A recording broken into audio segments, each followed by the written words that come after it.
Hi again. This is the part two of conducting research like a pro.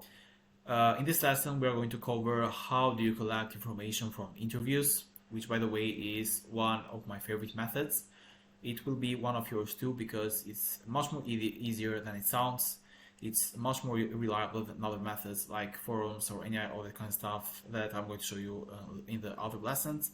So, with that said, uh, let me tell you that why interviews are easier than they sound. Basically, people love being asked for their opinion, so why not take advantage and inviting them on an interview? The step one is the best way to do this method, to apply this method, is using Facebook. For example, if you serve entrepreneurs, you can search entrepreneur on Facebook on the search bar and see what comes up. There are going to show up a bunch of different groups if you filter the results showing group only. So this is a screenshot of what it might look like. For example, I've searched here entrepreneur. I have filtered my searches to groups only and will show you a bunch of different groups. A good tactic here or a thing to keep in mind is that to join groups that are private, that have good engagement in 30 days, and you see, for example, in this group, there are 1.5k posts per day, so basically, and there are 4,000 members. This is a group with a good engagement, and it is a good idea to join it for if you are serving, for example, women helping entrepreneurs. Uh, be careful. Like I said, the group needs to have good engagement. If it doesn't have good engagement, you won't be able to find interviews from there. The step number two is after joining the group, and when you join this group, I remember that you have to go through a bunch of different questions that the admin is going to ask you. Simply answer those questions in the best way possible. Don't try to say that you are a copywriter, you are trying to collect data. Just try to become like someone someone who is one of them. For example, if you are a coach, if you are going to join a coaching group, say that you are a coach, say that you are going to learn more about this industry, and that's why you're joining here.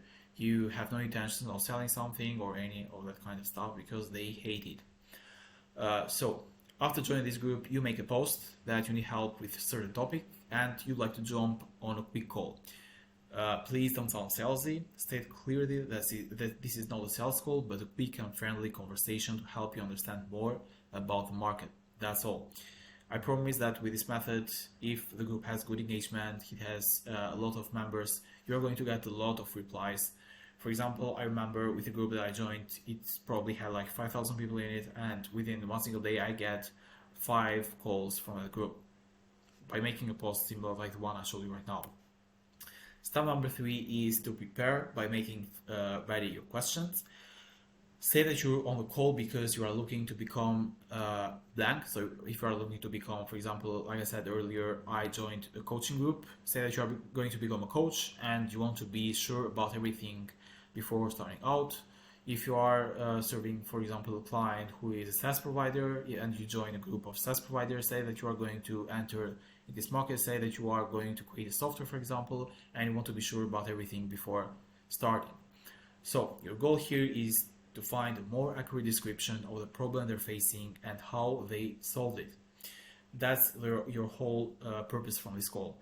You are going to structure your questions in a way that you get more to listen and not to talk. You get them to open up and to tell you as much about their problems and how they solved it regarding their marketing needs, copywriting problems, sales copy, or whatever that you're trying to get out of them. Extra recommendations. Use always scheduling tool like Calendly. There are a bunch of other different tools, but Calendly is one of my favorite ones. It will save you much of the back and forth with the client, finding a time that works. Secondly, always record the call. I recommend using Zoom to conduct your market research calls, which makes recording easy. This way you can focus on the conversation and listen to what they have to say rather than scrambling to write it all down. You will also be able to refer back to the information when you have it recorded.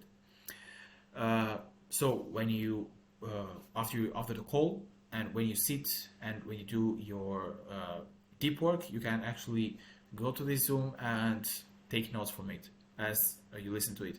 A good tactic is also to transcribe your recordings using a service like Author.ai. I usually did this with video sales letters as well.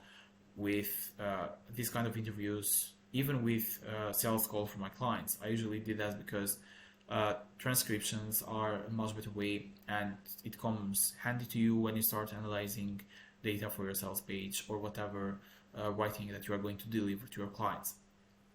These are my recommendations. This is how I recommend you structure your interviews and get data from it. I promise that it's not, you don't have to be an extrovert on any of that kind of stuff. Think of it as part of your work. Think of it as something that needs to be done, and it's going to serve you to do a much better job as copywriter. With that said, let's dive into the next lessons.